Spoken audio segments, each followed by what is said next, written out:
Bonjour à tous, ici Stéphane de forex-trader.fr. Nous sommes le 9 juin 2016 et on va parler de UJ du dollar yen.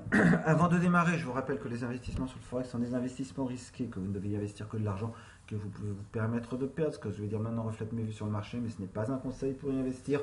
Et je décline toute responsabilité en cas de perte financière de l'utilisation liée à l'utilisation du contenu de la présente vidéo. Nous avons sous les yeux un graphe mois de UJ et on peut déjà y voir des choses intéressantes. Alors, après une période où il n'y avait pas vraiment de tendance, on est entre 2005 et 2010, il y a une tendance baissière. Depuis 2010 jusqu'à 2000, je crois que c'était 2015, il me semble que c'était juillet de l'année dernière, c'est ça, août de l'année dernière. On a eu une tendance, une consolidation haussière, on a eu un très fort pendu et depuis on redescend. Le mois dernier, on est arrivé sur un fort support puisqu'on avait à la fois cette ligne 61,8 de FIB, la MAS200, ici un précédent plus haut et on voyait bien ici que c'était une zone un peu compliquée. J'avais signalé qu'il fallait s'attendre à un rebond, on l'a fait. Mais ce mois-ci, on revient retester et on revient retester très rapidement puisque nous sommes que le 9 du mois et on a déjà quasiment effacé tout le mouvement du mois de mai dans son intégralité. Un autre petit détail, si on prend au lieu de ce retracement là pour Fibonacci, on se rend compte qu'on est aussi sur un niveau de Fib pile sur la MAS200. Donc on est vraiment sur un gros niveau de support. La question qui nous préoccupe, c'est est-ce que cette fois-ci on va le passer ou pas. En tout cas, c'est pas maintenant qu'il faut envisager de vendre UJ.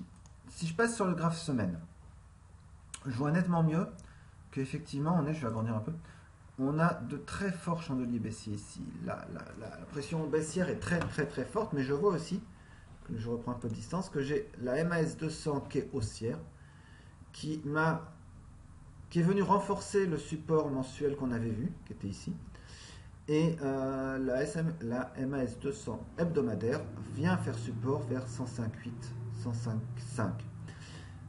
Un petit tour sur le jour, on voit qu'on est carrément, les MS nous le disent, dans un système baissier, mais on a eu notre rebond sur la MAS200, la zone 105,5 qu'on avait identifié sur les graphes supérieurs. On vient maintenant la retester.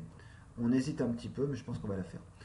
Comment est-ce que j'envisage de procéder? Pour moi, on voit très bien que pour l'instant la tendance est orientée à la baisse avec des chandeliers baissiers très forts, donc je pense qu'on va passer ce point 105, 105,4 et qu'on va tomber en dessous. Néanmoins, si je reviens sur le graphe mois, je m'aperçois que jusqu'à 101,5, on a une zone un peu compliquée. On voit ici, ça hésite pas mal. Ici, dans cette zone, ça n'a pas l'air évident. Ici non plus. Donc, je ne pense pas que quand on va casser, on va descendre directement sur 101,5 aussi facilement que ça.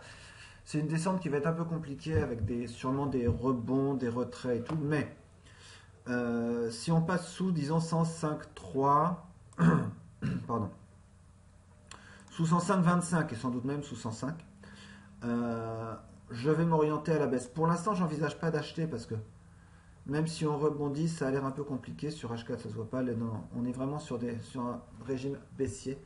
Donc il faudrait vraiment que je reste sur H4 un rebond très fort pour que j'achète. Donc je veux vendre. Mais je vais donc attendre qu'on casse cette... je vais revenir sur la semaine après pour vous montrer encore une chose. Je vais attendre qu'on casse ce support vers 105,5, 105. Et ensuite, je vais attendre qu'on y revienne, qu'on ait une remontée.